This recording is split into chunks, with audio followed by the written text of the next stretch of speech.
Add to the feed. Nice. Welcome everyone. Almost getting ready. Let's get the show ready. All right, excellent. Quickly transfer over now. Magic. Look at that. Welcome to Black Betterment Broadcast. It's the 159th show. Please tell your friends we're live. Let them know this is a participation show. So it's good to know. And yeah, we have started. So let us go through our normal starting as we normally do. Oh, so many things in the way. There we go. Out of the way. Cool. So we start as we always start with the freestyle statements of the show, and find out if this actually will be connected to one of the topics as well. But when it comes to working as a collective with only black people on matters that benefit black issues, black progression, and black ownership, black people are collectively inadequate. Sadly, individually, you might find a non-black person who shows some kind of camaraderie towards black people, camaraderie, I should say. Sorry. However, collectively, black people have no friends, and the most important one is constructive black man with constructive black woman makes a constructive black family. There you go. I'm your host, Rap Raven, going through the starting statements. Yeah, also, we're going to send a link out as we do every week, and we invite the brothers and sisters to jump in to be constructive. But when you do, we would like us to uphold the 4D values, which is discipline, dignity, discernment, and dedication, which is always good. Don't forget those four, please, and make your life easier. And also, we can try not to use any kind of harsh derogatory language. We might hear some when we do case studies, but us ourselves, especially, we try to be as constructive as possible. What should I say? As descriptive as possible. There you go. So, for those who don't know, what is Black Betterment? Black Betterment is black people helping black people on black issues for betterment. All right. So that's right. We promote the lifestyle of Black Betterment, and that's what we do on this show. The idea is this lifestyle is what's going to be part of the process of pushing black people into a better way of existing, better outcomes, and more options, fruitful lives, and all that good stuff. Yeah. We're going to show some videos that don't belong to us, but we're doing that for case study reasons. So please don't get too angry if they're your videos. And don't forget to follow Black Bearman Building, the Instagram page. Yes, don't forget to follow that. That's where a lot of the promotion goes. So please go there. And we've got a couple of black love campaigns on there at the moment. All right, so we have two topics today. A very unfortunate one.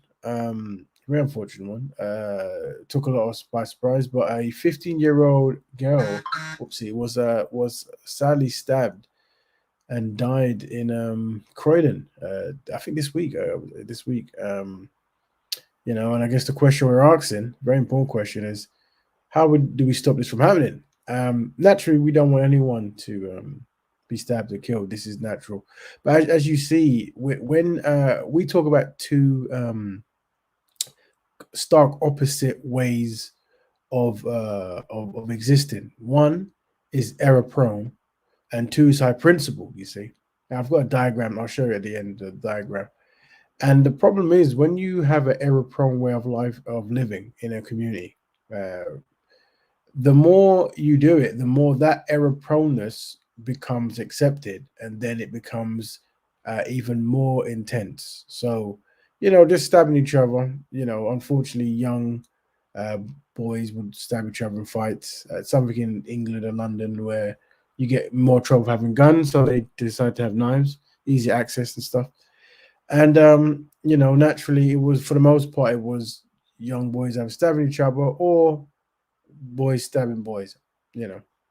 But unfortunately, we have seen cases where girls are being stabbed, uh, and this is where I mean, it was enough when it was a young boy. I guess people think that when you see two boys fight with knives, it's sad, but that's what they sign up for. Then they're more sad when a unarmed boy is stabbed with a knife, and now it's even more sad when a young girl is stabbed with a knife. You see. It will spiral more into error proneness. Let me actually check my. Let me say hi to the family because I forgot I'm on the comments. There you go. Let me put a smiley face in the group. Welcome everyone here, by the way. Um, Yeah, so it's very sad. So we are going to ask a question: how do we stop this from happening again? This is the most important question we want to ask. I've seen one or two people giving their opinions on the social internet, what they would do, how we can, and I guess a lot of people who are based in the kind of streets and this kind of stuff, they're saying, you have to make this kind of behavior just um, seen as I don't know what words they use. Just like the worst thing you can do. Like they come with terms like waste man, this kind of stuff like whatever. It's like having them or a snitch or whatever word is the worst word you could be when you're in engaging in some kind of antisocial behavior or whatever. You that's what people say like as a community, just from step one, making those words come more prevalent for this behavior. Uh, and then obviously there's the others of like after school club programs, education, talking to parents about because like I said, we all know that it's a person's son or daughter, but this time it's a son that's doing his crime and hurting the community. So they were raised, and the question is, you can't blame the parents all the time, but some people try their best. But when you don't have a standard best to gauge from, how good is your best? You see, how good is your best if you don't have a standard? So I guess having a standard, I think that's where Black Batman really excels because we try to create templates and standards. So you might think that my son is doing good because he's done this and done that, but in retrospect, when you look at other people's sons, he's kind of underachieving. So I guess these are the questions. Now we're gonna send that out to unpack this particular story more. So that's topic one. And topic two, I actually went to Speaker's Corner last week. Yeah, last week it was. Last Sunday, yeah. And the topic, there's many topics, but one of the ones that Big Up COE he put up live was, he called it building a black elite. And I asked the question: does the black community need an elite class dedicated to black parents? And we spoke to black people at Speaker's Corner, and well done to them. A lot of them said the typical thing that black people tend to say when they're not necessarily educated in any forms of pro-blackness or black Batman and stuff. Very, very, very good-hearted brothers. But we'll unpack what they were saying. But what we'll do now is we'll start with the first topic, unfortunately, and that is of the young 15-year-old girl who was fatally stabbed in Croydon. Let's play that. Let's rewind that. Sorry, there you go. She was beautiful, bright, and funny. 15 years old, with her whole life ahead of her. That's how Eliane Adnam's broken-hearted family paid tribute to their daughter before visiting the bus stop where she was killed.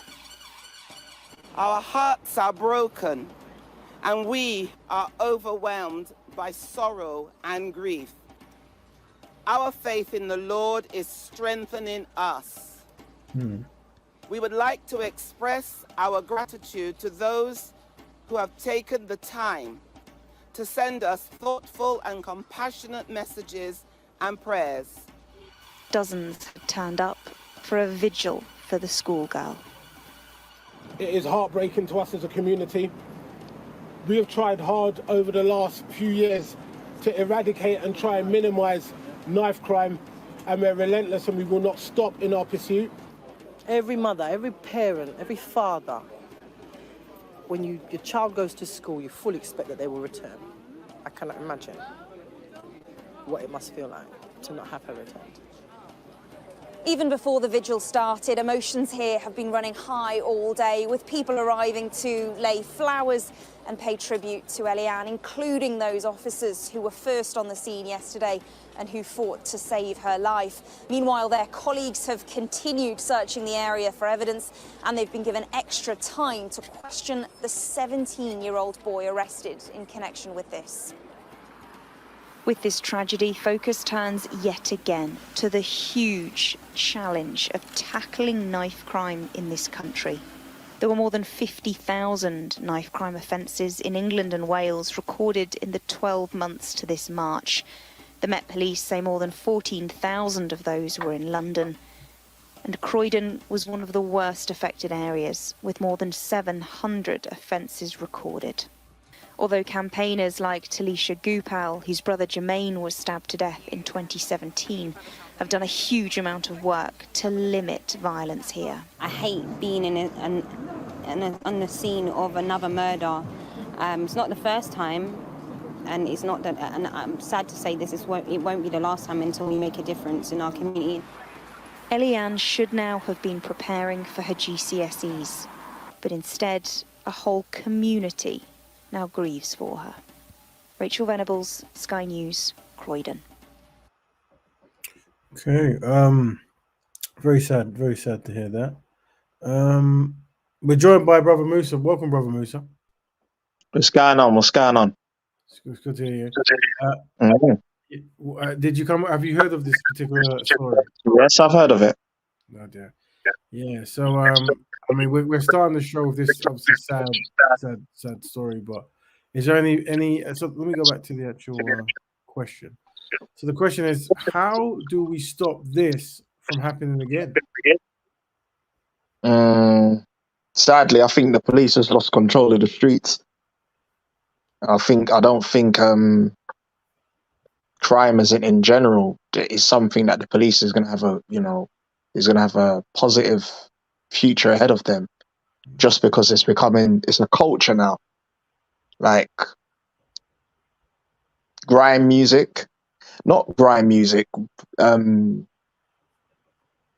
drill music, because drill music is the offspring, it's the child of gangster rap, and it's the lifestyles, the thinking, it's the attitude, it's the mentality, and you often hear people say they're on demon time, and they got a certain kind of a way of living their life.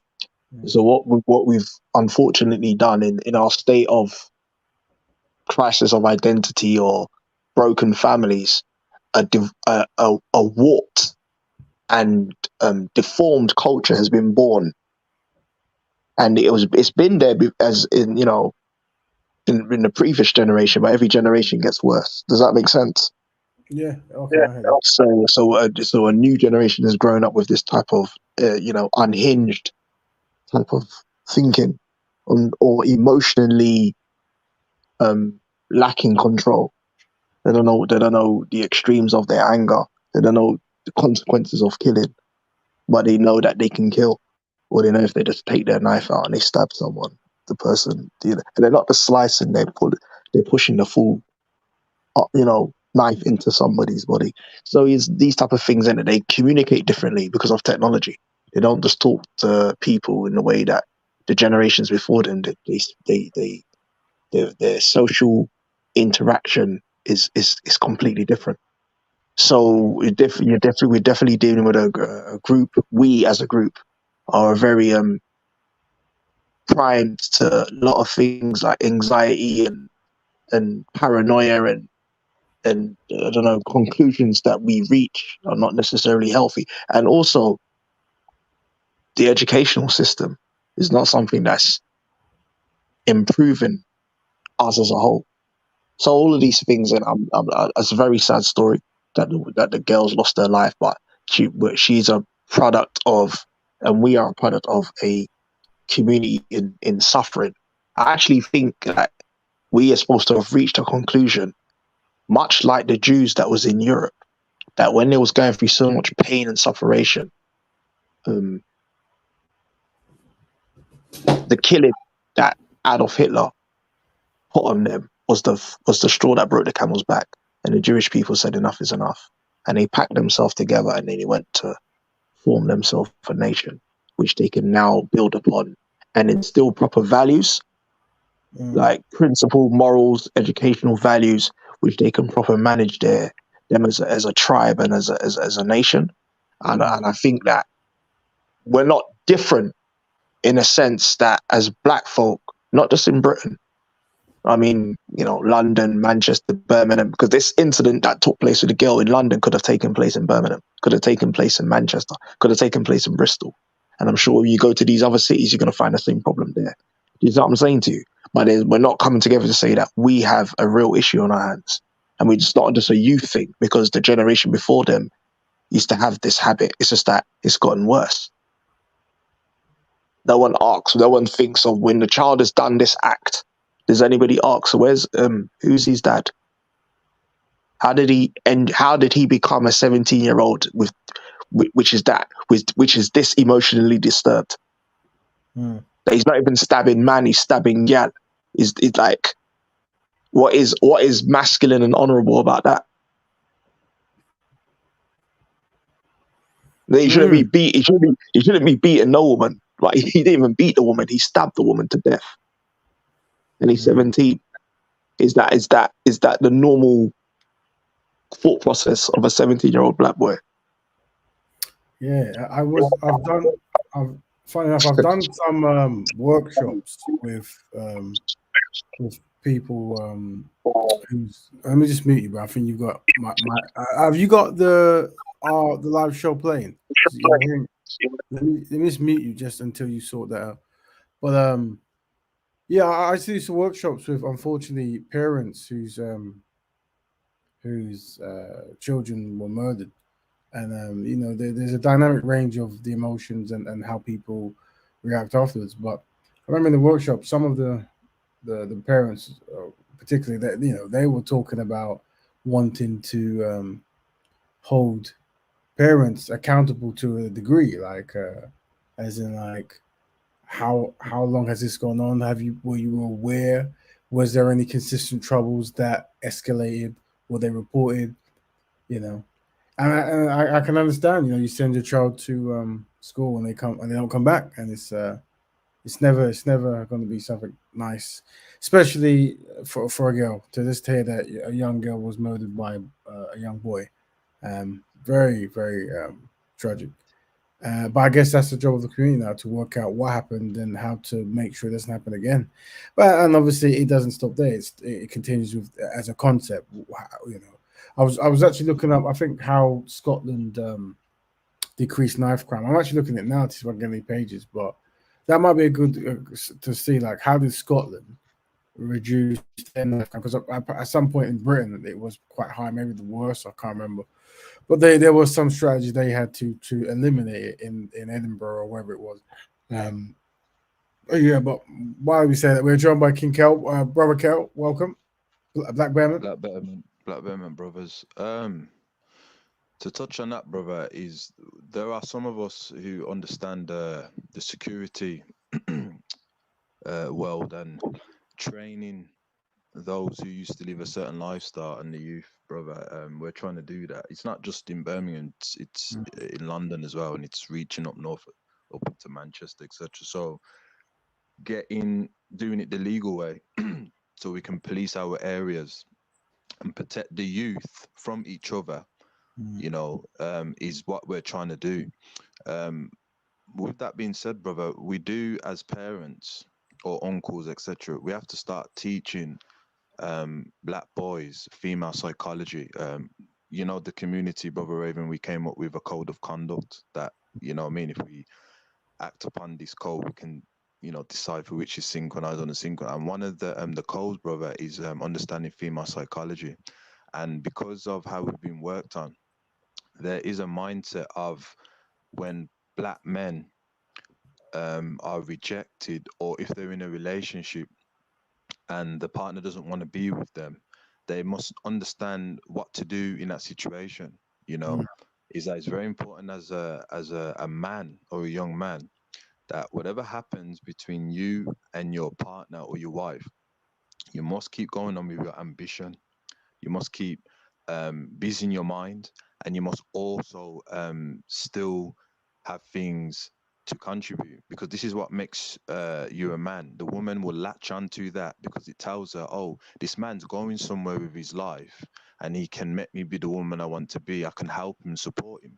But if you are in a situation like that and you've been left by your woman and you become needy and you become impatient, what happens is that the woman automatically can see that if you're like that when you're not with me, how are you going to lead me? And it definitely requires techniques, brother, that we have to teach our boys, man, how to accept rejection, why you get rejected when you approach women, and how you can improve yourself. There's a very core strategic way that we have to do this, or we become very emotional and not take rejection and do certain inappropriate behaviors, which leads to murder. Well, very very important points there, like how to socialize, how to accept when things ain't going to your plan, and how to remember, the dynamics of you being a man and someone being a woman at all times, and the concept of you protect women, you don't harm them. And I think brother Daniel said he doesn't think he meant to kill her. Like, I don't, because I haven't seen any additional story, and that might be the case. It might be. You do ask, why would a person stab someone in any, what they're trying to achieve, um, and even if someone is trying to just wound someone, whatever. Yeah. One of the reasons you don't do that is because you know it could go wrong and you could murder someone. Unless you're fighting for your life against some kind of beast or anti-black racist or something like that, then I don't. You stab in another person. There's other ways to resolve your disagreements. But once again, like Brother Kel says, it's that emotional overload, and us not Yes. training the youth how to manage that. Well, Raven and Kel, let me ask you: do you think that what you're considering trying to achieve, do you think that Black British people can achieve that in this Oh, country? most definitely, most Yeah. definitely. I can.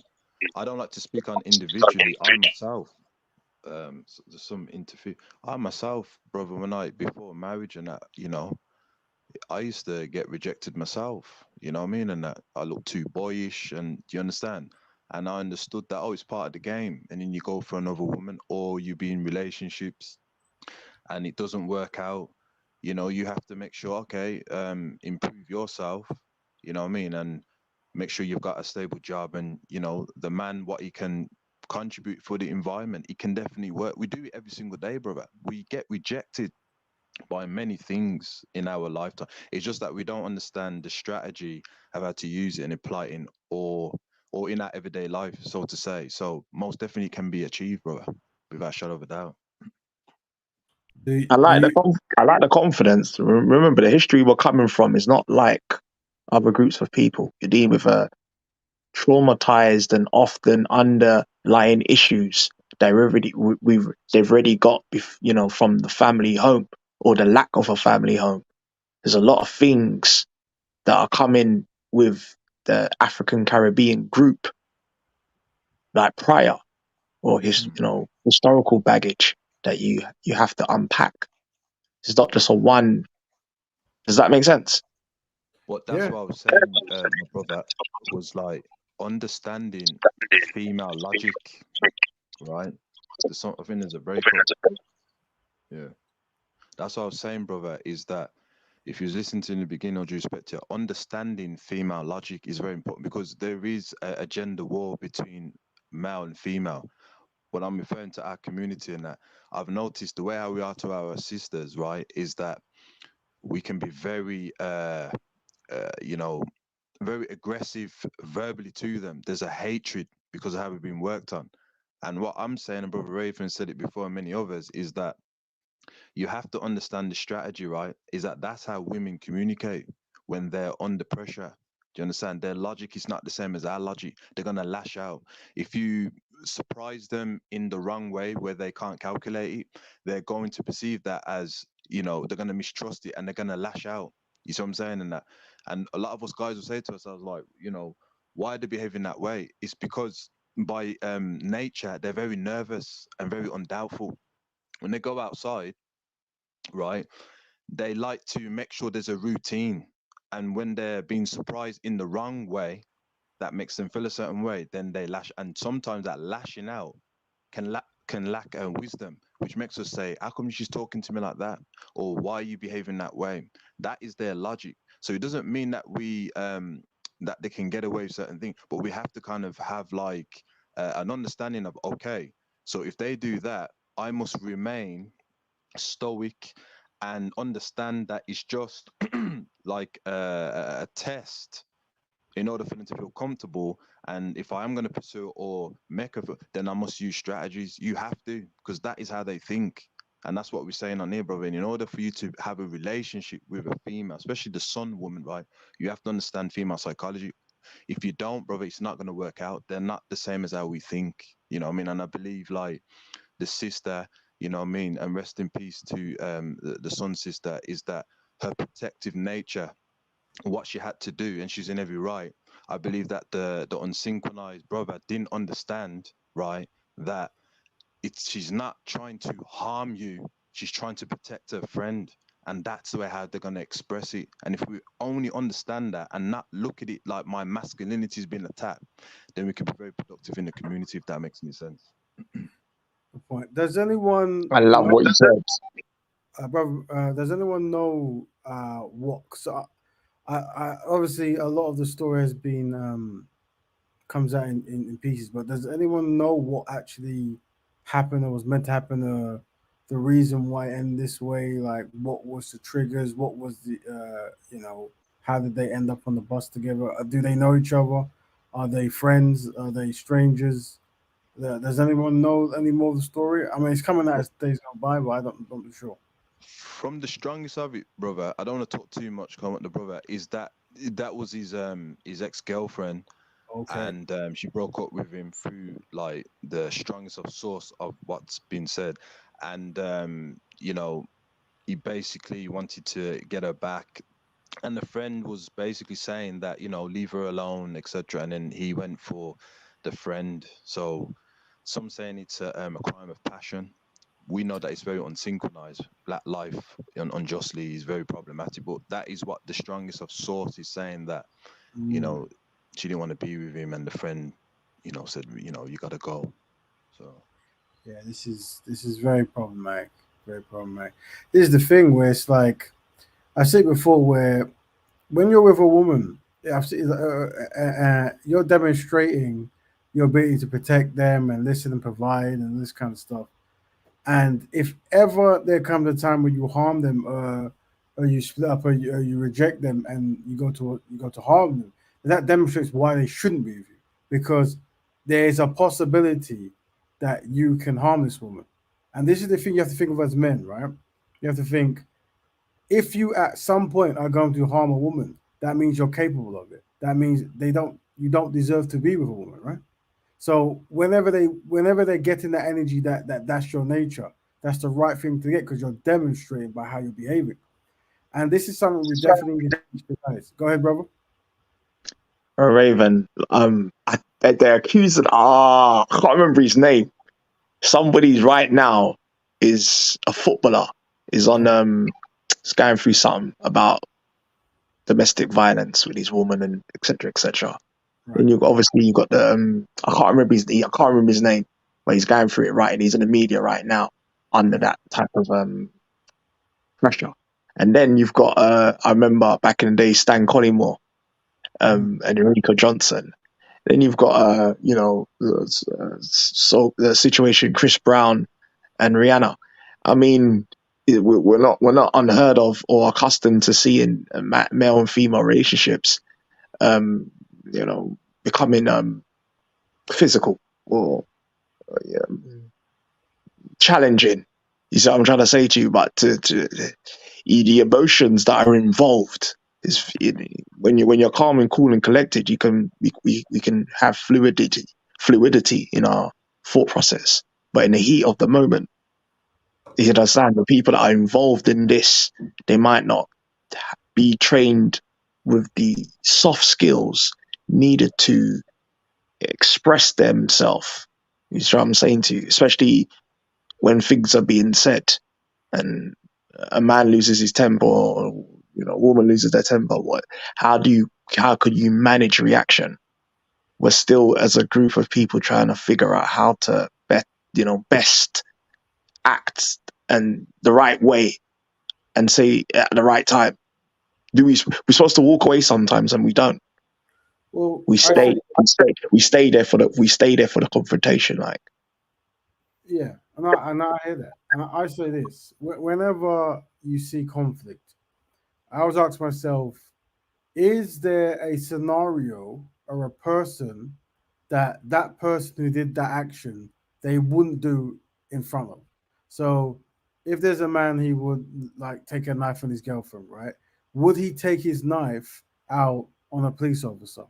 Or would he take his knife out on a group of white supremacists who are trying to kill black people? I'm always trying to establish out what it is that actually makes a person lose control, because whatever makes them lose control, there seems to be a force that makes them stay in control, right? So if that person gets angry and tries to kill his wife, to be your ex-wife or ex-lover, but he doesn't take a knife for a police officer, then it shows you that there is some kind of fear, some kind of awareness of punishment, awareness of some kind of kickback, whatever, from one of those options. So the question is, in the community, how do we put that same fear or restraint when it comes to killing young children? Mm. You see? Okay, go on, Kel. I would say, brother, I said this before, that a lot of us, brother, you know, we are very affiliated, you know, especially, you know, growing up in the Pan-Africanist movements, and also the way how the government, you know, turn things upside down, is that those who are affiliated and are family members in certain particular area codes that were very prolific, they're the ones that have to enforce these particular codes for the community, and that they must be trained, obviously legally, and you know, pushing forward and compelling certain unsynchronization. The reason why I say that for is that fear is more stronger, brother Raven, and the way you summarize that up is that the fear of the police, right, is more important, but there's no fear when it comes to killing each other, right? And I've noticed that when it comes to Kappa regime in affiliation and that, is that the foot soldiers understand, don't go there with the Kappa regime. Don't go there. Even if he gets locked up, he can be locked up and come out, and there's still things there for him and leadership. Do you understand? So we need that particular enforcement, and it has to be those who don't glorify gang lifestyle. Because I've heard before, you know, people are, you know, they're trying their best not to talk about road things, but they end up glorifying it, and you're marketing for the youth that if you're getting any problems, just shout loud and talk, whether it's on a podcast or whatever, that I'm still that man. These individuals can't be doing it. It has to be one who's very disciplined, that can enter the spirit without the other spirit becoming them. You know what I mean? And they're the ones that be able to sort this out. Affiliation for the community is the strongest of options, or the best of choices, brother. Thanks for that. Kel, that sounds like a Messiah, you know. That sounds like some Messiah Christ figure. The Messiah. Yeah, big up, brother. Big up. No, I'm saying it sounds like the person that would fit the attributes of that individual with that level of self-control and awareness is like some type of Christ Messiah. I think Right, well, I don't. it's yeah. Go on, brother Raven. Go on. No, I was going to say I don't think it's necessarily a individual. It's a collective of people with a certain past. That's who right. work. That's right. Yeah. You know, so I think he's saying that there's certain people who grew up in a certain environment, and they kind of know how these things are going, and their role to the community now, after so many years of doing whatever they've been doing, the payback is to enforce a certain way where harming the innocent, harming the children is definitely a fearful act. Like I always said before, one people didn't want to be labeled snitches in the street life because it could come with very huge repercussions. It was something you don't want to be called. So the having words or repercussions of killing innocent children, that's a thing where it's like, okay, we don't want that because we're labeled this thing, right? Like a wife Yeah. beater. Like a wife beater should be the worst thing someone can call you, right? So that kind of stuff, like where it's like by being called this, it means you're going to be watched. You're going to have very limited access to stuff, and you might be harmed, unfortunately, right? Yeah. So, or fortunately, I don't know. So this is the thing. There's a gentleman. I forget his name. He's a comedian. I think he's a comedian, and I think I was listening to him because he was speaking to some brothers on some four-way kind of talking platform, and he was just. I think he wasn't best pleased because I think there was a lot of road guys, and he was saying, "You road guys ain't going to be able to do the job because some of you still glorify certain things, and some of you Yeah. can't actually tell." You can't go all the way to like tell the government or whatever it is because you're connected by the old code and stuff. And I think he might. I'm doing something with on Jedi's platform on Sunday. He's got some Okay. He's got a speakonomics thing. I think that gentleman might be there. I suspect because he's been talking a lot about this stuff, he might talk about that. So if on Sunday he brings up, I'll probably try to talk to him about that kind of stuff as well. But But brother Raven, I'll be honest with you as well. There's another thing that would help out, and many of us are going to have problems with this. Also, paying for your protection as well. mm, You see, and the reason why pain must be applied, because if anything happens to any of those affiliative types of groups, right, that mm, the payment for them doing community service as well as their families taken care of would definitely increase and make them want to do that. mm, Remember, affiliation is about economics and security, and that's what mm, everyone's trying to do. So you have to get black people in that routine to be funded to protect each other. You know, we can teach them with the security thing. That's not issue. A lot of us, you know, we're in security, etc. And that. However, there must be a payment, and to get the black community doing national investments of, okay, we're going to give you this amount of your salary for policing the areas. That must be a solution, brother. I hear I, that. It's, I just want to say this real quick. right. I love what you're saying. I love what Kel's saying and how he's approaching this. I love what he's saying about understanding female psychology and how they tick differently and how to better. I love all those things that Kel's saying, and I like what you're saying, Raven, how you're approaching this. But I'm just wondering, have we, as a African Caribbean group, exhausted our time in Britain to the extent that we no longer can manage our problems because they're too beyond us? Like the Jews that was in Europe, whose problems came too much beyond them, that they felt they needed to leave and then fashion their own nation and lifestyle. Well, that's a good question. I would say this. Unfortunately, with black people, historically, the challenges have always come from outside at first, but the corruption of what has been observed then seep into the community. So now we're at this certain level where at certain pockets of the community we have to protect ourselves from ourselves. You see, where there's corruption within our community and learned behavior or new behavior that doesn't work for anyone's collective best interest, and it's become it's just gone uncontrolled, unchallenged, and also you could look at like maybe other communities might have had more assistance from the government when they were going through stuff, and naturally we were not, not that we're here asking for this, but people do pay tax and stuff, but yeah, it's yeah, at a certain point, from time children are being stabbed to death, it's gone too far. Like, no one should have their child leave the house and then not come back from school because they were murdered by another student. It's just or another young person. I don't know if they're a student or not, right?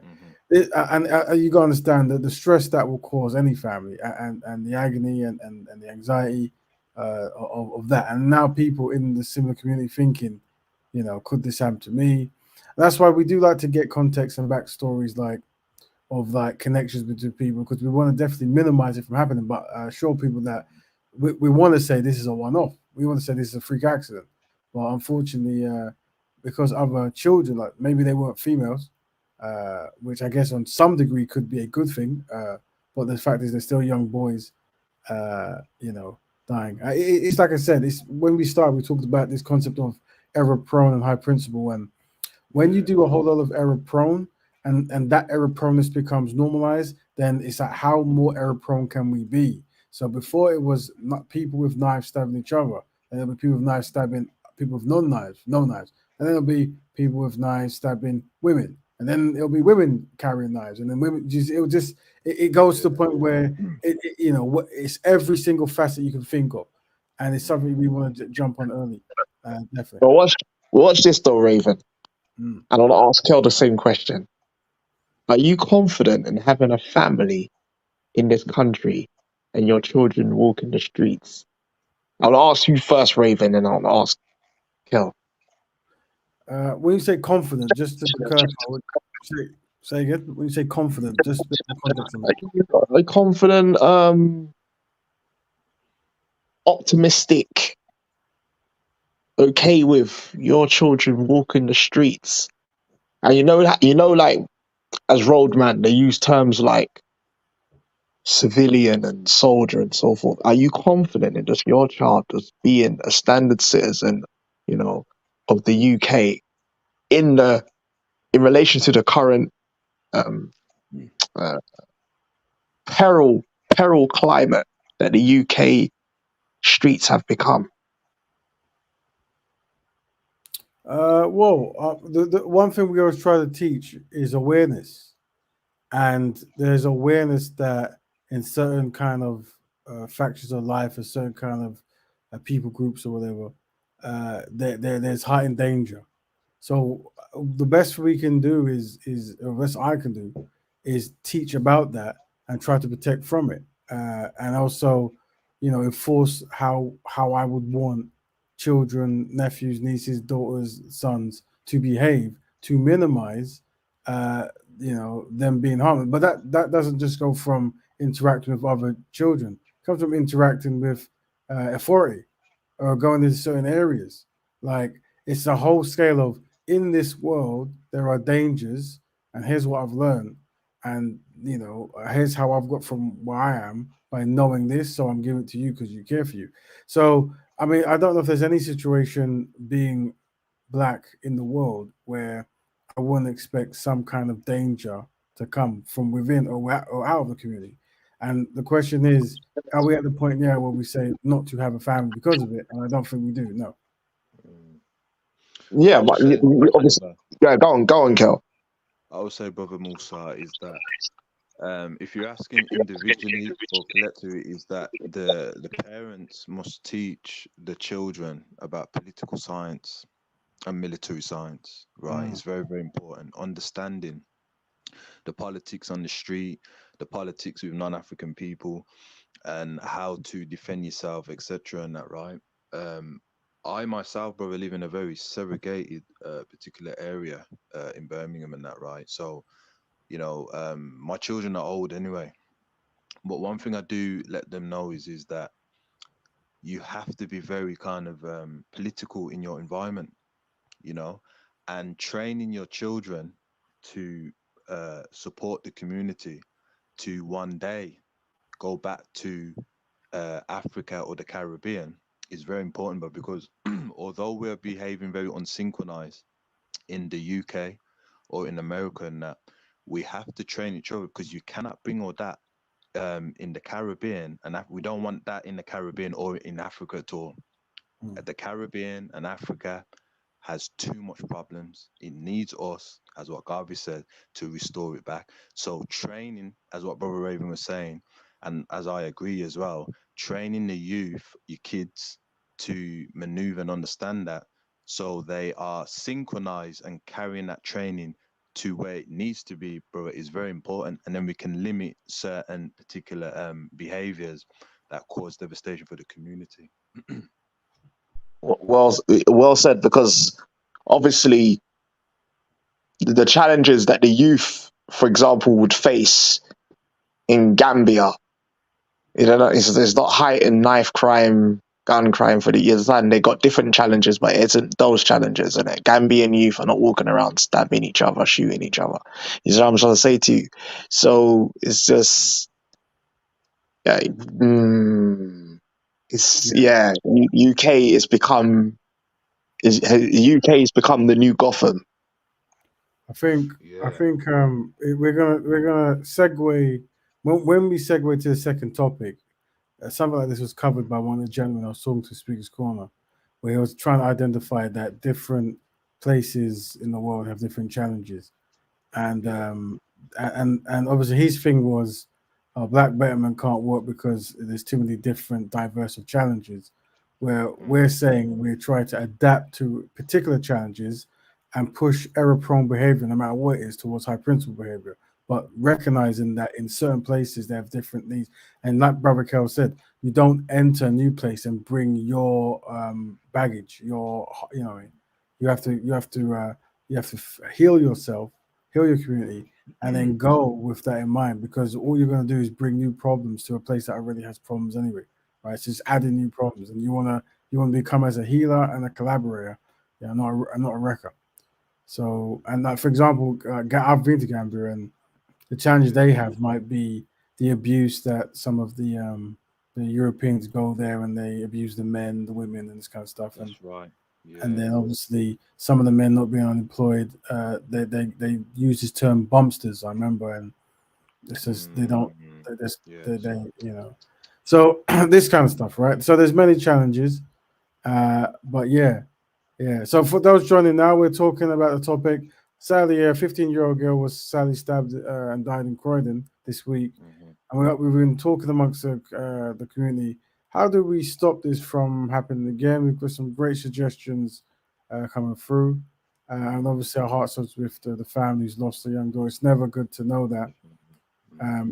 But anyone, any suggestions? Feel free to click the link and jump in, or give your opinions in the text. Big up Brother Daniel and Brother Dominic, and also Brother Virtual Oath. We're gonna jump to the next topic in maybe 5-10 minutes if no one else jumps in. But if there's any other ideas or things on this, please feel free to jump in now and say. Or if Brother Kel or Brother Moose has anything they want to do, by all means they can. And greetings to Sister Shireen as well. Yeah. As I said, brother, it's I believe as a people we know what we need to do, just the confidence of doing it. We have to build bridges without affiliations, African descendants, we're all affiliated, I mean, whether it's civil rights movements or whatever, and we have to kind of, tackle this, what I mean. I was watching the Speaker's Corner, big up to you, Brother Raven, and unfortunately, the unsynchronized African descendant was trying to get away from the fact of the names, you see, and we failed to realize from the Black Betterment, organization that when we're dealing with the dopamines, you see, that will, that will interfere when it comes to organizing. Just that little thing there, division and colorism and gender war, you'll bring that when we need to organize. So having buzzwords of, this is this is very unsynchronized, this is error prone, to help us stay in line, then we can definitely be taken more serious amongst our community and that, because we do need to use our affiliation. There's no other way, Brother Raven. The police are not going to do it, you know what I mean, and that only we as Black people are going to save Black people, by the will of the Most High, man. Very, very good speech there. Now, for those who haven't seen, there's a channel a brother set up called Content Over Everything, and they've asked me to go to Speaker's Corner to tackle some topics, so I agreed.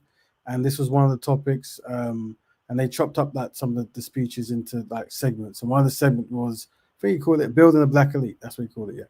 And what we'll do is, if there's nothing else, we'll jump to now because the brothers mentioned it. Well, it's I've got the what I'll do is I'll play the intro and then I'll skip to the end and we'll do some commentary. And maybe we might do this as a regular thing if we tackle good topics at Speaker's Corner. We'll do summaries here and unpack, because what you're going to find as well is there is a consistency in a certain narrative whenever you try to be productive of getting black people to work united. So like brother says, having certain kind of buzzwords and quick combo breakers to stop error-prone behavior, because it can really get out of control in it. One of the goals is to make the person aware that you're trying to be constructive and consistent, and right now their behavior is unethical, yeah, and it's a bit error prone, and it's not working in the collective best interests of black people. But let's play it. I'll play the intro, then I'll skip to the end, and I'll try to just say what's going on. So here it is. Here. We are in. So this content over everything. All right. What's your name, brother? Kiba. Kiba. So me, brother Raven and brother Kiba, we're gonna start our quarter this week, and what I'm trying to do is I'm here promoting a lifestyle known as Black Betterment, right? And I'm trying to get as many black people as constructive as possible to work through as that particular lifestyle of working with black people. But in order to do it, we have to highlight shortcomings. So the primary what I'm doing is highlighting that, unfortunately, from my observations and study, that when it comes to black people working as a team for our own solutions and working with ourselves, we are inadequate at this particular. Let me stop there. Very good point. So one reason why I start this way and also on this show is many black people are under certain illusions, and some illusions is that the world is fine, black people is fine, everyone's equal, history's in the past, history doesn't affect the present. And what we are trying to do is highlight that, unfortunately, black people are very highly skilled, but the challenge comes from when it comes to using those skills as a collective for our own benefit without including others, we struggle, you see?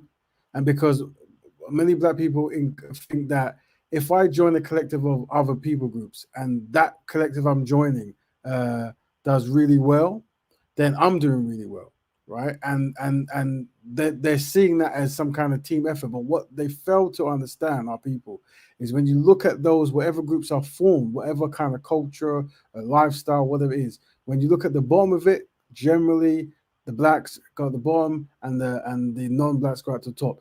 This is something that these brothers actually admitted tonight, but they still had some kind of a resentment about actual black men. Well, let's carry on listening. Thing at the moment, right? Now, the reason they're there is because I started saying black people are collectively inadequate at these things, and they were triggered and they jumped in. And it's a very good way of communicating, highlighting the direct, controversial, taboo topic of, do black people work well as a team for our own benefits? To us, newsflash, the answer is no. But that triggers people because a lot of black people want to believe that actually we're amazing at working our own issues and we've overcome. Or they try to skew the topic and go, well, the world is corrupt, so we don't have to do certain kind of things. I think this gentleman will go there, but let's carry on listening for a bit. Struggle at this concept of working as a team for our own needs, right? When I've said this, many black brothers have had so much anxiety, right? And they can't believe I said it. So I've said it, and they're going to come and try to offer their opinion. But no, the reason I'm saying that black people are collectively inadequate is because I promote a lifestyle which is the solution to that.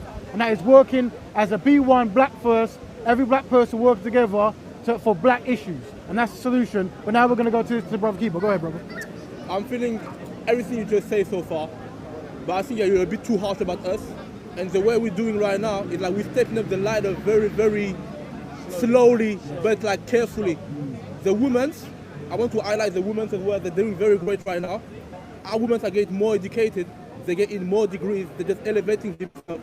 But you gotta understand that there's a system that's oppressing us at the same time. So I understand what you're trying to say, but at the same time, you gotta let us time to actually grow, whether it's in UK or in Africa, to actually get better and do better with ourselves as a community, as a collective. Because you gotta understand, this is a problem. You understand? They want us for that.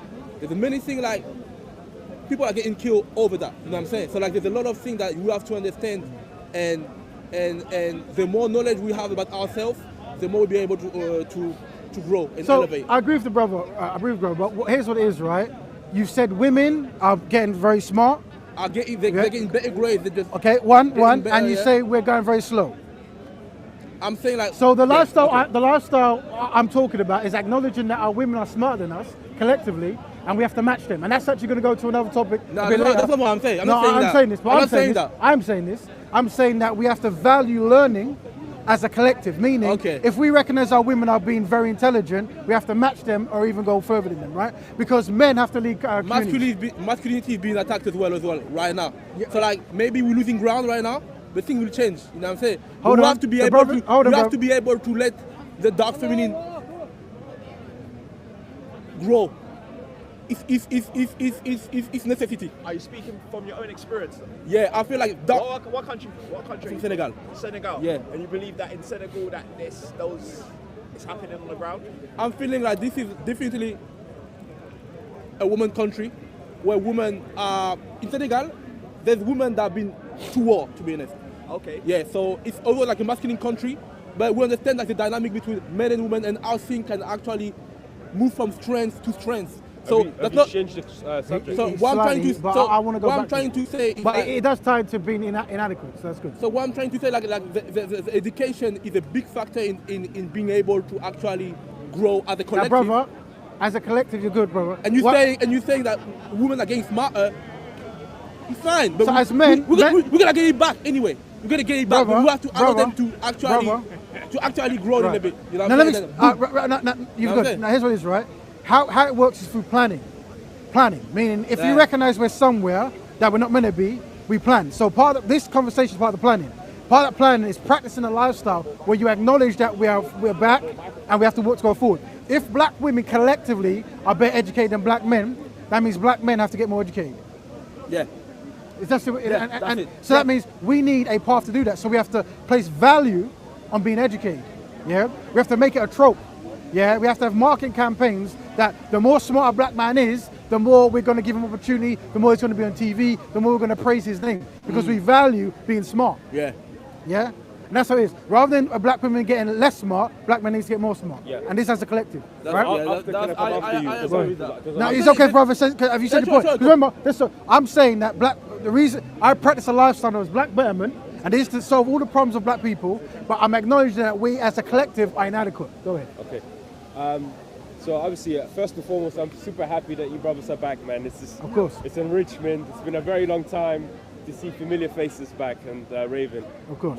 most importantly. I would just say this, Raven. I do agree with you fundamentally that if you look at particular societies, that people with darker skin Right. happen to be at the bottom. So what you got about these conversations is when I talk to many brothers and sisters, they tend to agree with everything we're saying, and they seem to recognize the grand challenges of where black people are. But I think it's the solutions that it brings up certain fears or certain kinds of anxieties, right? And the solutions of working with the black community for the black community, this causes much anxiety. So as you see, both of them are saying there are problematic behaviors in the black community. Outside forces have obviously rendered it very useless at certain points. But it's that concept of actually coming together seems to make people a bit ever so slightly jittery.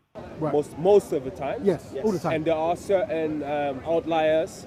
For example, the Caribbeans in America do quite well as a group. But I do understand what you mean on a global sense, that people of African descent tend to be at the lower class. Yeah. But I think the problem Now, we're not going to watch a full video. If you do want to see the full video, it's called Content Over Everything, The Black Elite. It's recent, so it'll come up fresh. What we're going to do, I'll listen to this for 1 moment, then we'll jump to the end, and then we'll discuss what's happening. But this is the 1 moment of this gentleman there. Very, very intelligent gentleman. It also arises from the idea of like collectivizing ourselves solely due to the skin color. I mean, so yeah, what we're going to hear is, and it happens quite a bit, is it also comes down to name, like, because if I'm saying black people, African people, or whatever term we want to use, and then they say, collectivizing over skin color, well, it's not really skin color. It's a metaphor that represents a collective nation. But usually it's where a lot of people who don't necessarily want to collectivize as a collective, they'll start there. And it's different strategies they use, but they tend to start this way. So even though we'll start with, I recognize that black people go through all these challenges and nobody likes black people, whatever that is. But and I understand that the natural reaction is, well, if black people are struggling and no one tends to like black people, then what other collective group do is come together to fix it. I understand that, but I think it's wrong to identify as black or to work towards any black betterment stuff. And this is where we go. So we know the pain, yeah, but we're scared of the solution, or we're hesitant to the solution because we have to have reclassification causes. Let's carry on listening. You have this issue precisely at the moment. And this was filmed in Speaker's Corner. It's a place in Hyde Park in England, just for those asking. And you can find it on Content Over Everything, a black provider.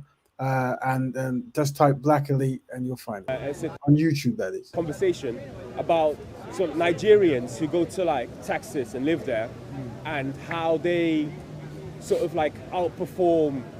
You know, this the debate. So another thing, what brothers do is they talk about certain people in communities for like who travel to different lands. So Nigerians or Jamaicans who get enough money to move to America. And then they're doing quite well in the small stuff. We definitely will highlight this and we say well done. We also highlight that obviously naturally the brothers there are going because they've got enough motivation and money to move. That means they already have that kind of a push to do well. We do say that if you are going to go to another country, don't forget that when you go there and you see other brothers who made it possible for you to be there, there should be a willingness to try to exchange. Work with and help out because you're in the same land as them, as well as if you come from a certain land, the resource you get from there should be also there should be a path or a plan to go back to your family back home and give them a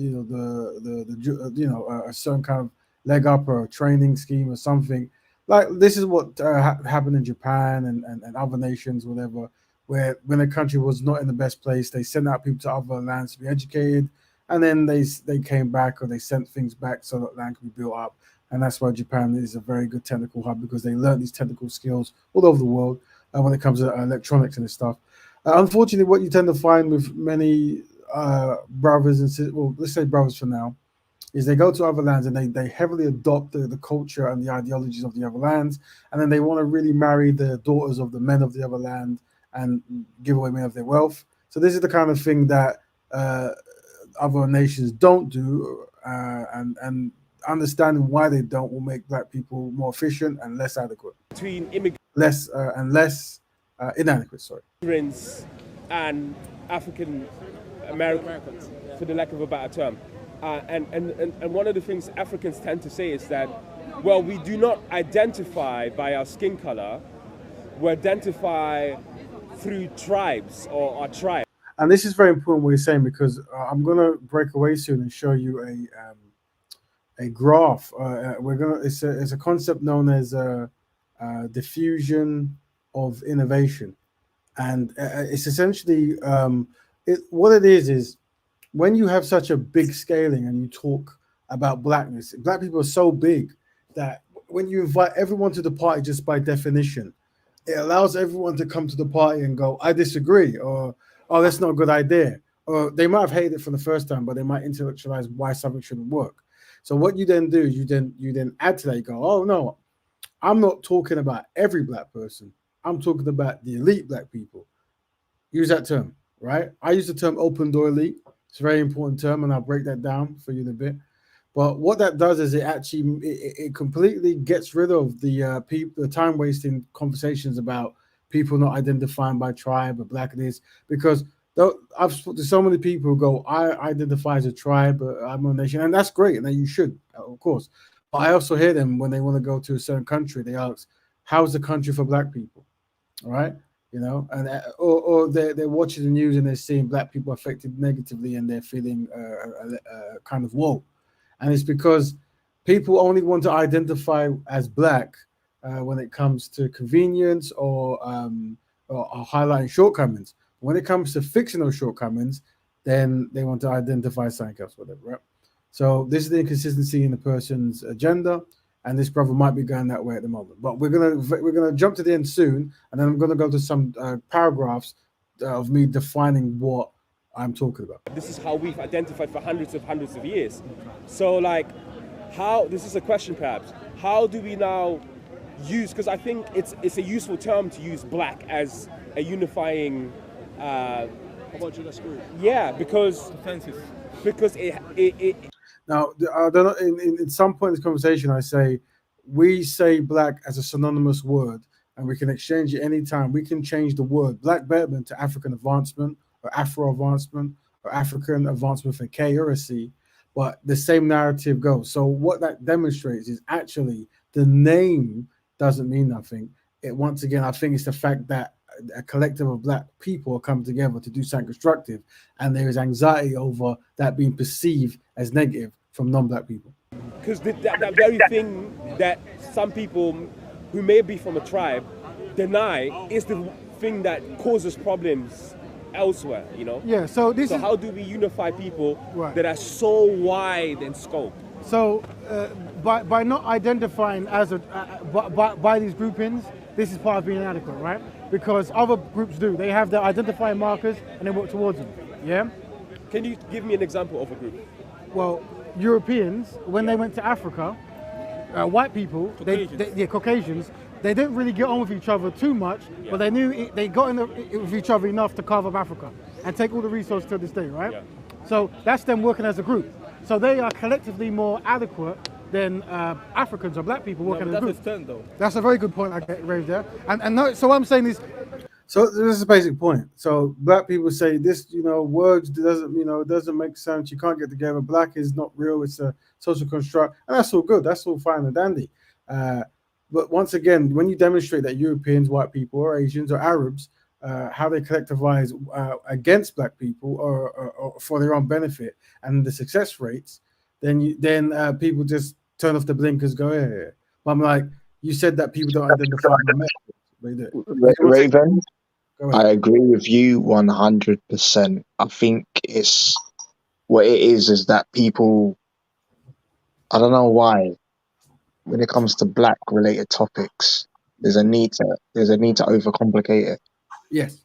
All of a sudden now, the solution is complicated. Mm. Oh, I'm black, but I'm not that type of black. Mm. I'm not this type of black. I'm another type of black. Yeah. But we're not black. We're actually the tribe. We Yeah. should identify the ethnic group. Oh yeah, but we're not really. You see, it starts to become silly. Yeah. And when we say black, we should know what we mean. And we obviously, because me and you, the average black person knows what we mean. Because when the police stop you, they let you know that you are not white, you are something else, and then we know why we're being stopped because we're black. Yeah. It doesn't matter what part of the world we're from, in it, Africa, Caribbean, but we have our African ancestry identifies us as coming from the same group.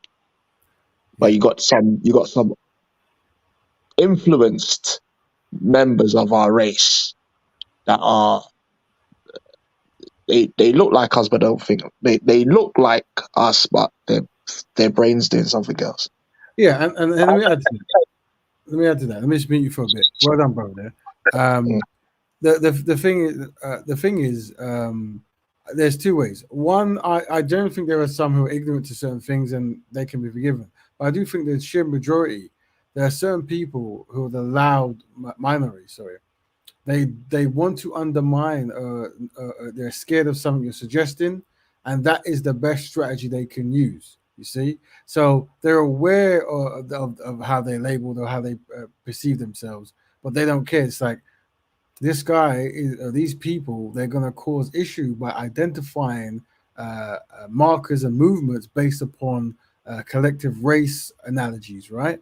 So this is going to cause problem. I must do the bidding of other communities and stop it.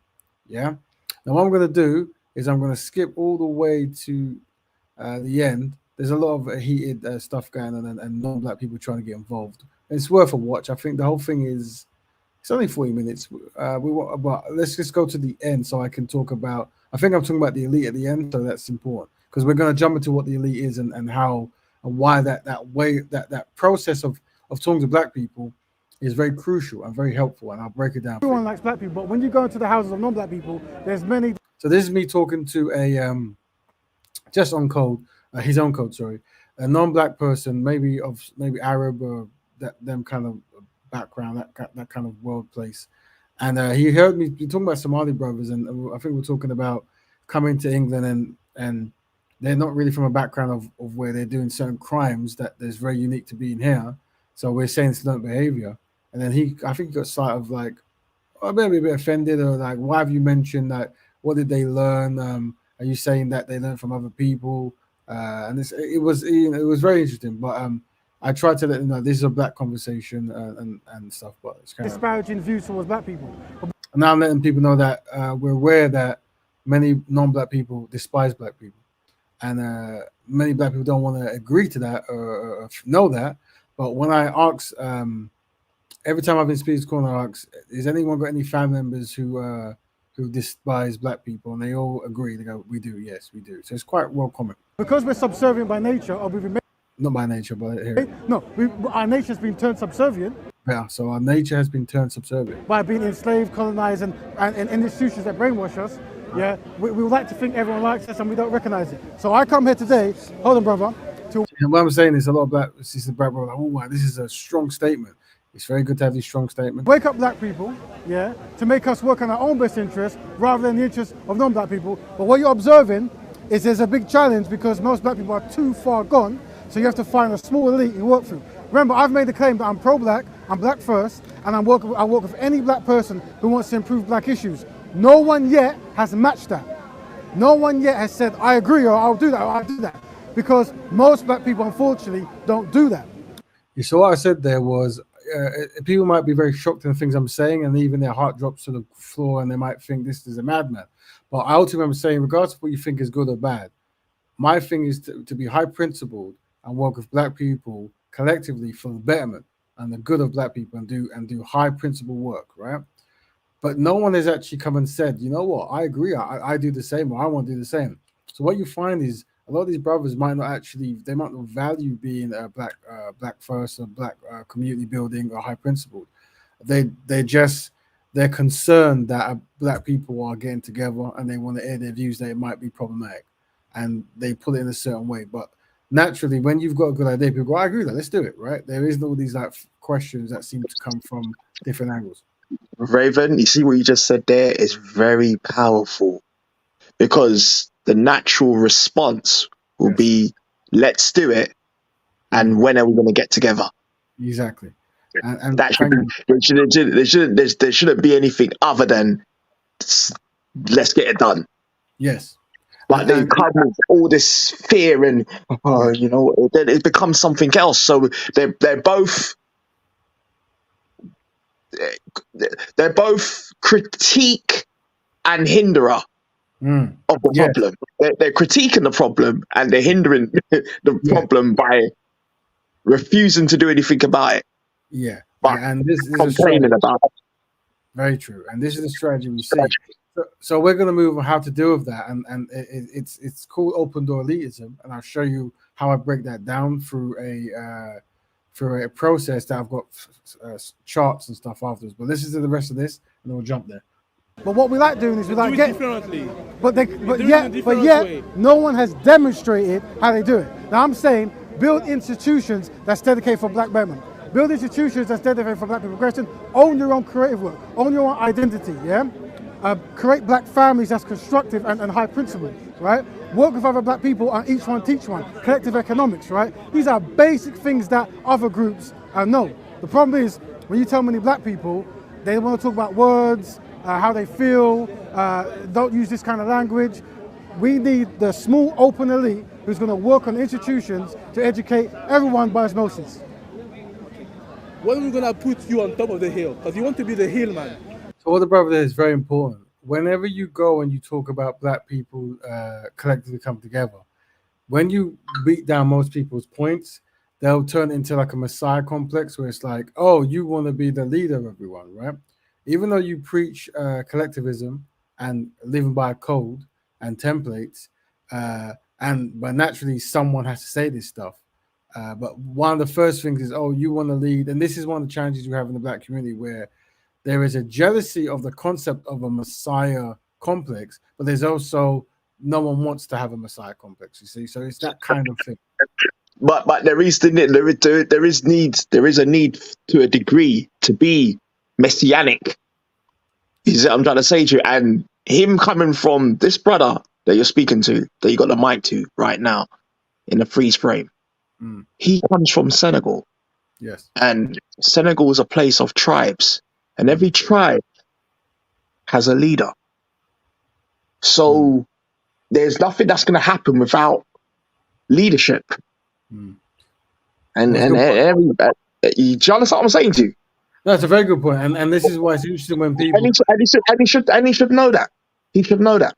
So we shouldn't, because we obviously is a big topic with Messiah and Messiah complex and so. But even though it's out there and people use this, we shouldn't be afraid of performing messianic type feats, messianic type acts and activities, because it's the bold amongst us that take on messianic traits to get the job done. Do you understand what I'm saying to you? I was saying, bro. You can't just, he's got a Messiah complex, and that should be a buzzword to make people panic. But that's what you just said that you've summed up. These are the buzzwords to undermine Black Betterment. We've already started by saying this is a collective idea, and I'm merely a voice to promote it. And you'll see how I answer him in 5 seconds. Look. You want to be the one. You want to be the one that is on top of the hill, saying like nobody did that before me. When 5 minutes left. When we are going to put you on the top of the hill. It's not me, brother. No. If you saying like, oh, nobody did that Once like again, me. hold on, let me say this. No, wait. You're right. I'm just talking, man. But the thing is, you made a false claim.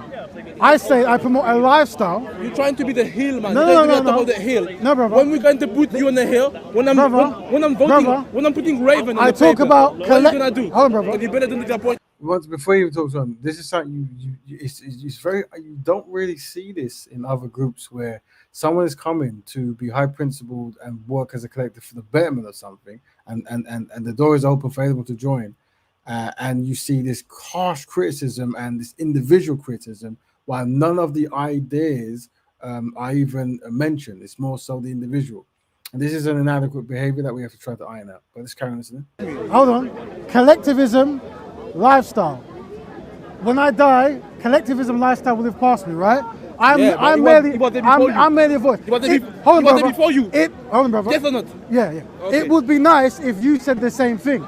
It would be nice if you said the same thing. It would be nice if you said the same thing. It would be nice if you said the same thing. It would be nice if you said the same thing. But if you're not going to say it, I'm going to say it. But don't put me as some kind of prophet. I'm saying that, you know what? You're putting yourself there. Hold on, brother. That's Remember, what you're doing is part of the collective inadequate process, right? You look at a person, and let me explain, then jump in.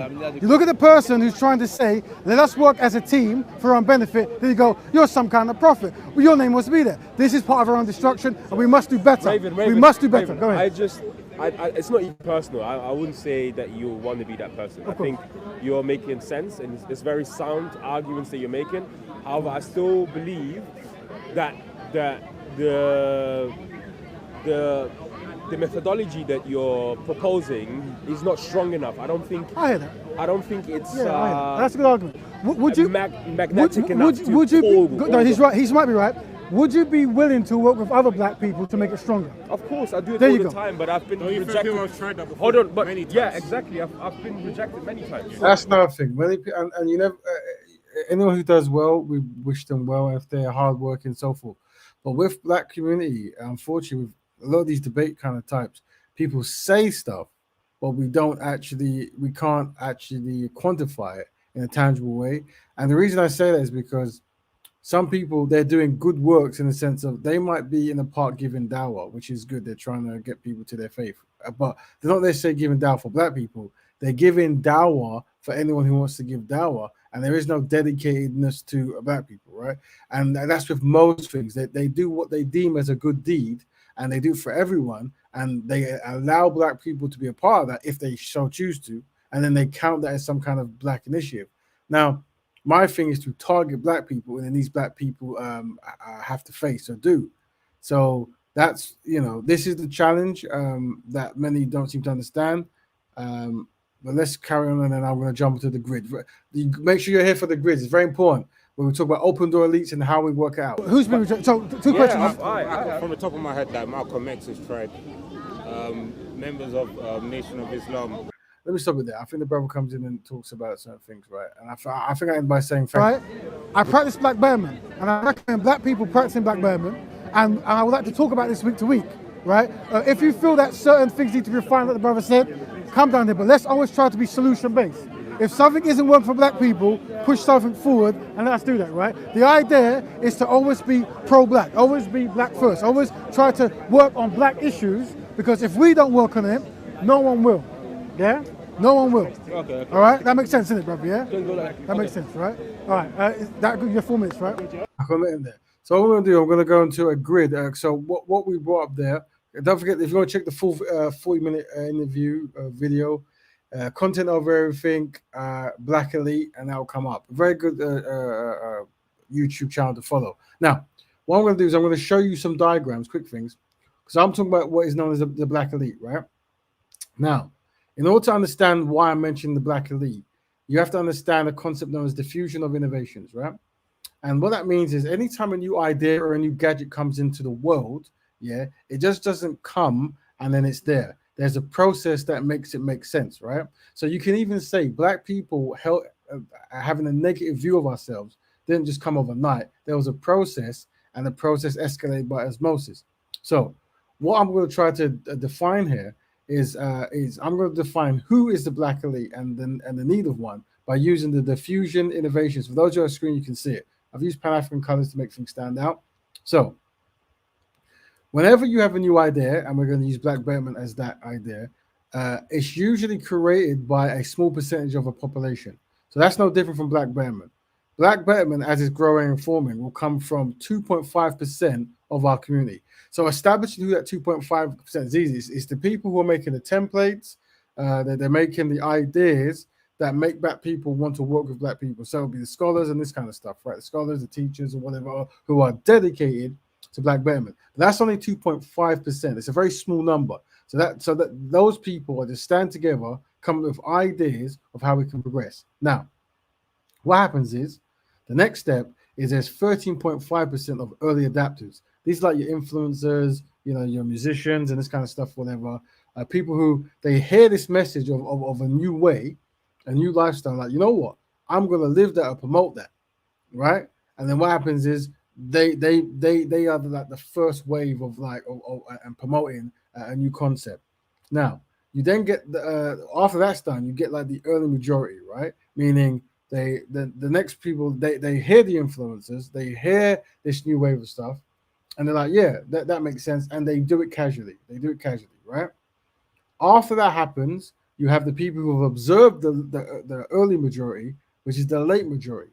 These guys are like, it's because this idea is spreading so far and wide that almost by osmosis they do it. So it's not necessarily that they really want to do it, but it kind of makes sense now. So when you have black people walk up to you and they say, oh no, man, we shouldn't be helping each other. No, don't identify as this and that. They learned that process in some majority. They learned that by osmosis, and that's their normal way of thinking, right?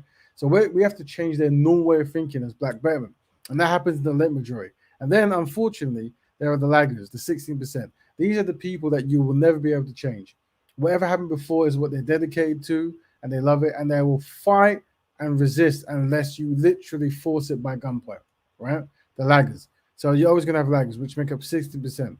So this is the chart. Now, I'm going to go to the next chart, and this is where when an idea changes, they say you need 30% of a population to make an idea just hit critical mass and just go through the people. So whether it's a new iPhone, a new language, a new slang, a new whatever, a new dance, usually it's when 30% of people do it, then it becomes normal part of culture, normal way of living. So unfortunately, many anti-black things have hit critical mass and it's become a normal way of life. And we're trying to unravel that, right? And trying to go back to a better way that's more constructive. Now, what that means is the critical mass team can be made up of the innovators, the early adopters, and part of the early majority, right?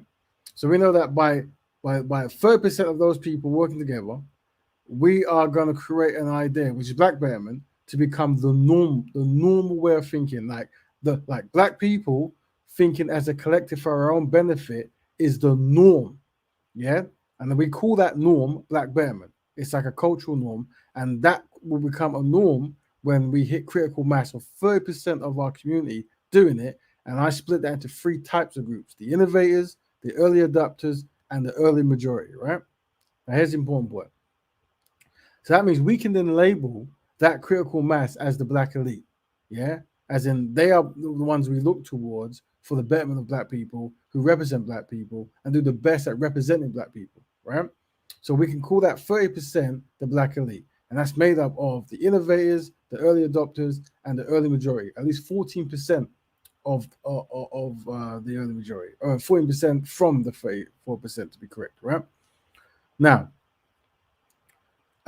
this is how I'm defining black elite. So when I'm talking and many black people come and usually the unsynchronized who come and speak, we say, sorry, brother, we're working on behalf of black people, but we're only really talking and working with the black elite because the black elite has demonstrated that they value these values and they see a purpose in actually trying to work with other black people for the betterment and furtherment of black people, right? Rather than you have an open, everyone's welcome. Now, when you use the term elite, it causes anxiety, which is good, by the way. It's very good to cause anxiety publicly because it makes people speak, right?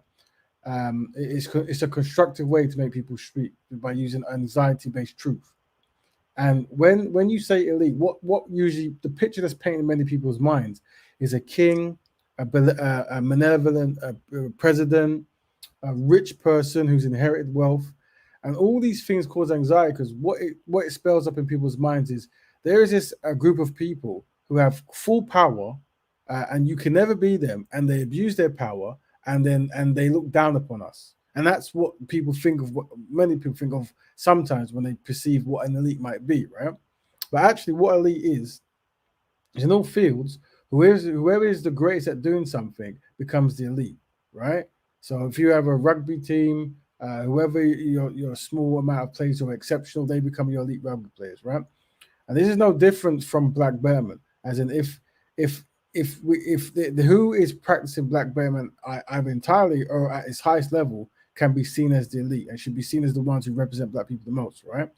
So this is where such concepts come from, right? Of how rebranding the elite. Now I use the term open door elite or open elite because I try to minimize black people's anxiety because when you talk to many black brothers and sisters, they'll just scream and shout when you use such terms. And I say, it's like, and if you see the video, I did the same thing. I say, here's what it is, brothers. I'm talking about forming an elite. Now, the truth is, the elite isn't by blood, isn't by wages, isn't by wealth. It's by utility and unity, meaning those who want to be in it will be because they'll be dedicated. Now, that should actually make go, oh, fair enough. If that's the case, I'll join it. But they don't. They usually get hung up with words. And once again, they demonstrate that they're not actually about black betterment. They're about, drive-by criticisms and undermining black progress. So that's why you have these concepts where you can actually negate them and go, you're welcome to join, but you have to have these ideologies, this concept in it, that you want black people to do well and you're willing to work towards it. And you want to, it's a B1 Black First initiative, you see, and that usually pushes them away. Now, to end like this, who are the innovators? Yeah, who are the people? These are the black scholars, the Afrocentric scholars, the black betterment scholars, black template creators, the Pan-African scholars, and the B1 scholars. These are the people who are making all the lifestyles that are in our best interest. So you might have your Dr. Sebis who talk about the better ways of how black people should live. You might have Francis Cress-Welshan who describes how to deal with racism. You might have your Neely Junior Fuller who talks about codes of how to live. You might have brother Marcus Garvey who talks about uniting all black people worldwide and branding codes and Pan-African colors and this kind of stuff. And then you have more recent ones, but generally this is the smaller percentage of brothers and sisters who are constantly refining and making ways of living that works in our own collective best interest, right? We will call them the innovators, right? And that's 2.5%. It's really small, but the innovators will motivate the early adapters, as in, you have your black betterment musicians, your black betterment influencers, the YouTube and that kind of stuff, the black betterment businesses, the black betterment institutions, the black betterment teachers, the black betterment media, news and radio and all that kind of stuff, and the black betterment opinion leaders. Very important. They will spread out. They'll give the message out. They'll promote a better way of living, and then they will make the early majority hear it and just live it. So you have Black Betterment families, Black Betterment individuals, and Black people who live by Black Betterment lifestyle. That, my friend, is how you introduce something new, and that was what was done against Black people. So this process was done to train Black people to do stuff that's not in our collective best interest. Uh, so this is how you reverse it. It's that actual process, and hopefully we can give you a strategy template way of thinking and doing things to maximize the outcome of Black people being constructive and Black people actually working towards solutions. Isn't it funny that we have to have a strategy and propaganda and education and templates just to make Black people help ourselves? And that's because the enemies of Black people were very thorough in destroying a collective group.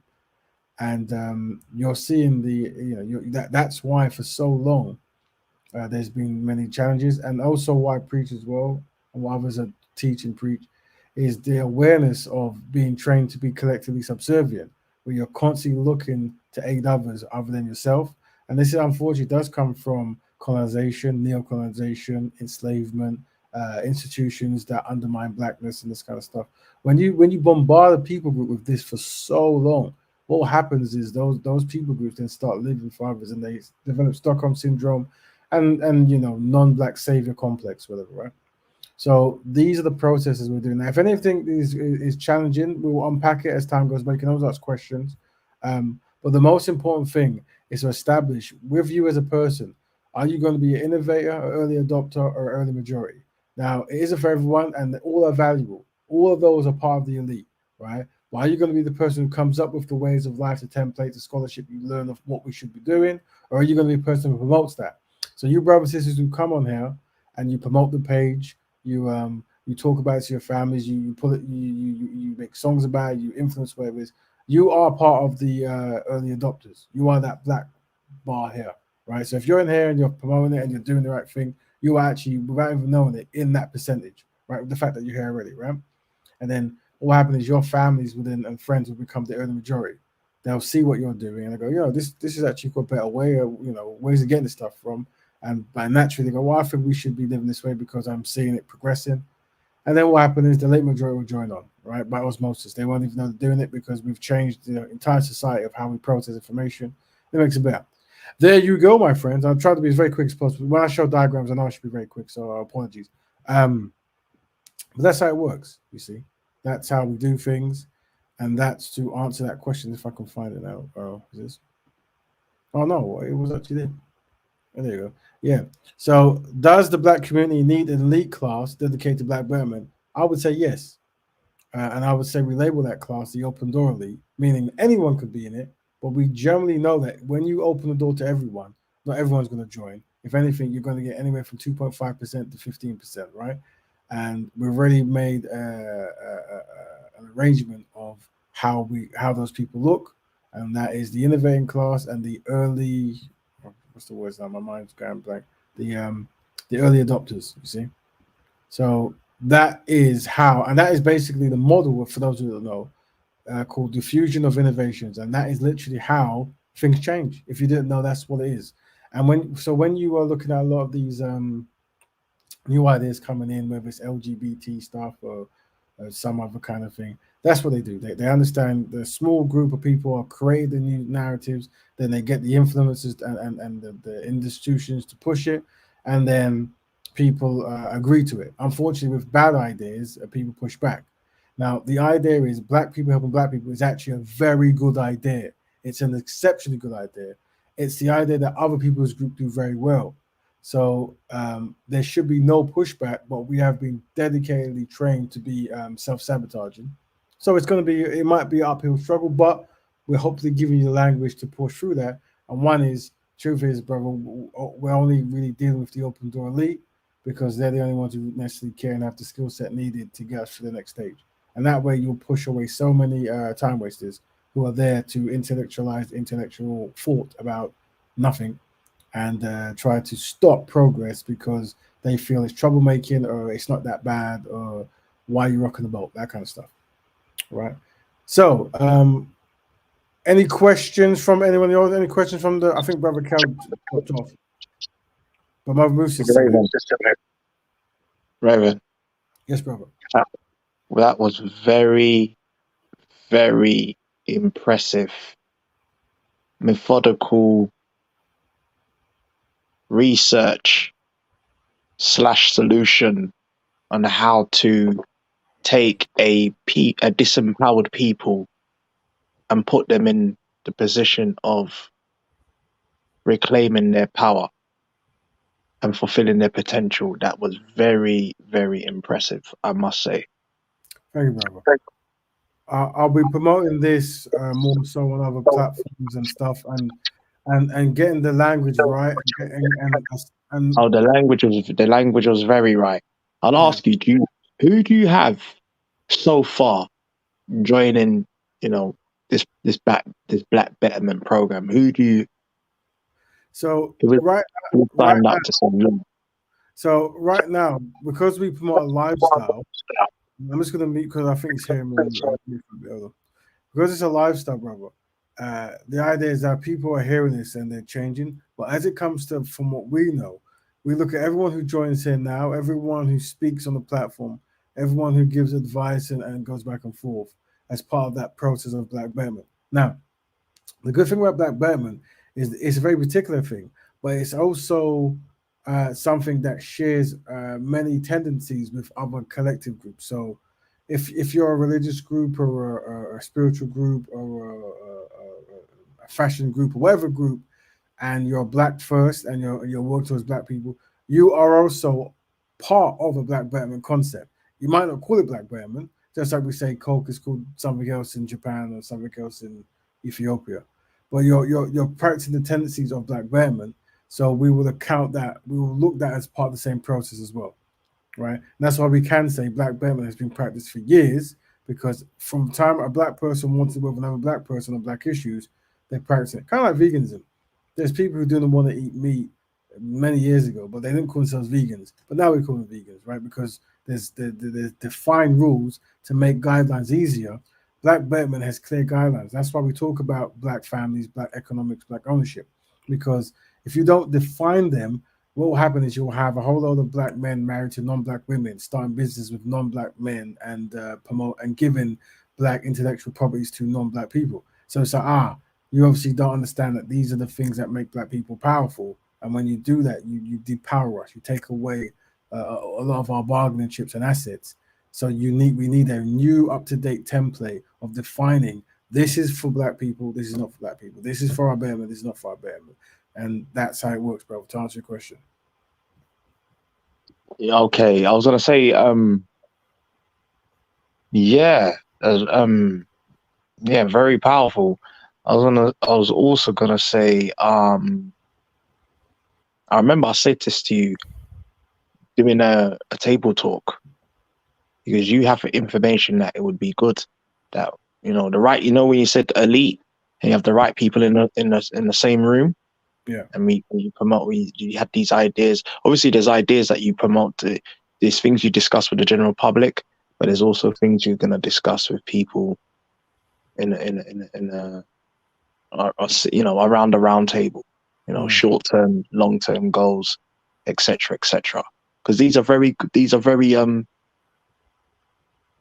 powerful ideas and points that are valuable, very valuable. Yeah. Well, what I'll be doing, brother, is I'm going on a few platforms, even this Sunday, and I'll be bringing some of this stuff up. And I'll be networking and trying to find people who are really about that kind of life. They're dedicated to Black Betterment. And we always let people know that, everyone is welcome, but essentially we will be picking who works best well. But I think if I was to, because Black Betterment is a lifestyle, it means people in different areas will be working at one time towards the same goal, right? So you never have to work with me directly. You can work with someone else. You can work with other people. You can be in any kind of plan. As long as you are looking out for the best interests of black people, you're doing your job. There was, I think I had it here somewhere. I haven't used it this in a long time. It was there we go. So basically, you could be a person where, you're in an area and you practice the Black Betterment lifestyle, and basically you create fellowships with other black people, and in those fellowships you create businesses, media, and education, right? So in your area of Birmingham, Bristol, Forest Gate, wherever it might be, you get with black people, you create fellowships, and you try to promote constructive. You try to promote Black Betterment, right? And you can do that without me ever being there. Like I'm not this kind of like guy who needs to be there. It really is. Here's the idea, the templates we're putting down. Take these PDFs, take these videos, and help black people. But here's the guidelines. And there's other scholars who do the same thing. The innovators have already told us how we should be working. But it's how do we package that up to make it easily followed by the masses? Because most people now, it's like, it's like when you play a video game, you pick a character, it's pre-made. You don't want to make your own character. It's like this is the character, you pick it, you play the game. So Black Betterment is that character, you pick it. It's like, okay, it's that operating system. It's there, it's already made. You don't have to design it yourself, and it's designed for your best needs, your best interest. That's why you adapt it. So it's made for you by you, yeah, or by someone of the same background as you, right? And that's what we put, and trying to make it as easy as possible for black people to understand the benefits of practicing Black Betterment. That's how we see it. Very good, very good. And also you can same template can be taken anywhere in the world, isn't it? Yes, exactly. Same template. That's and what I've got on the screen for those you can see now is when we were talking about error prone, high principled. Many behaviors we do might be error prone. Unfortunately, we spoke about knife crime. That is very error prone. And what we try to do is move as far away from error prone as possible towards high principle. So even when I'm talking in public, I try to be high principled, and I try to always use that as we want to be high principled and help black people. This will help you in the long run, just in general, but also when it comes to communicating. Because whenever you become error prone or agitated or shouting and screaming, then what happens is they use that to flavor Black Betterment, and they use it as many excuses to undermine black progress. When you talk to many unsynchronized black men and black women, they're looking for you as an individual to make a mistake so they can tarnish the values that you're talking about. So they go, Black Betterment must be terrible because you're terrible. Black Betterment must be screaming and shouting because you're screaming and shouting. So you have to understand they're trying their very best to undermine black progress. This is by osmosis. They've been designed to do that for a reason we've unpacked. But there are ways to mitigate that, and one of them is once again talking about we are here for the black elite, and the black elite will work on the collective benefit of black people, and anyone can join the black elite, but we know they won't because it's just how life is. But we know a whole lot of people will complain about the concept of an elite, and we use that taboo and that kind of feeling as a marketing plan to spread the word, to cause, oh my days, did you hear what he said? Then you drop all the knowledge and they go, oh, that's what he said. Okay, I get it now. Yeah, fair enough. Right?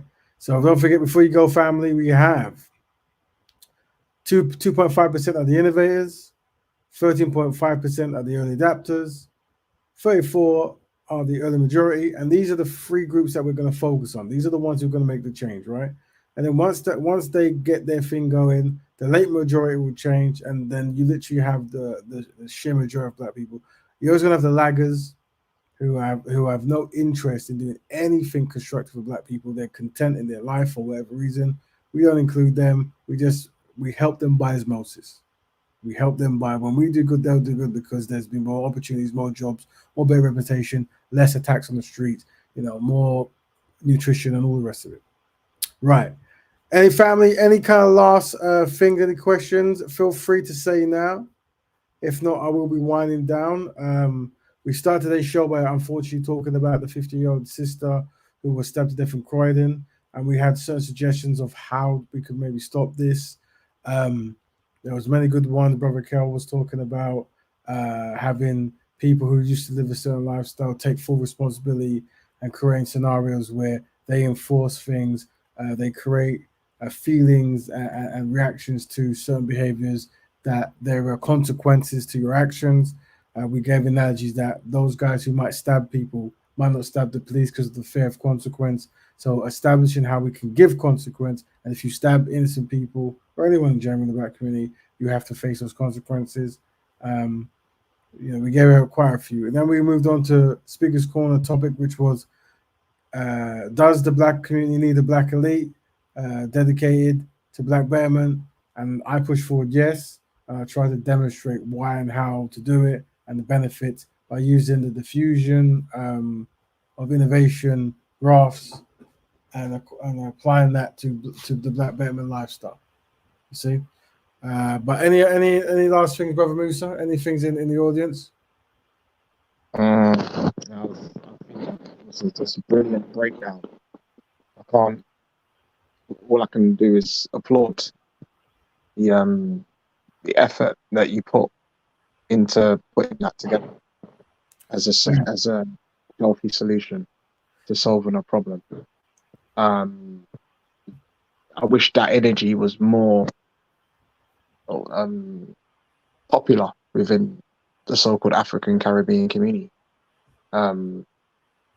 It would be definitely a better atmosphere if everybody was, or if more people was in tune with this type of methodical thinking and how to solve their problems, because then it would just the pace of success would be faster. Also, let me just give thanks to Brother Musa who came on and spoke, Brother Kel.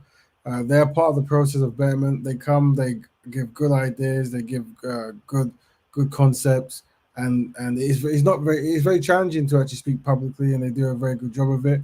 Big up Brother Daniel, always dropping good science for us. I'm also behind the scenes work with Brother Dominic. We appreciate what you're doing. Sister She Reigns, thank you for dropping in, and also all the other consistent guests who come in week to week. You guys are part of the process, and hopefully this diagram shows where you might actually be by your behaviors. Where in the Black community, as it pertains to Black Betterment, you might be this innovator or early adopter. You're already an early adopter anyway, to be fair, right? But the more consistent we act, the more consistent we do, the more we put a stake in what we are trying to do, and we can have those titles, and we can work with other constructive brown sisters on fixing this problem of Black collective inadequacies. And fixing the legacy of anti-Black racism that's rendered many Black people completely dormant, you see. But we're going to end the show there. So I'd like to give thanks to Brother Musa and everyone listening. Black Betterment to all. And tell your friends about it. And I'll let you know about how my meetings go this week and how the new strategies work. And then we'll chop it up next week. But until then, Black Betterment. Peace. Peace.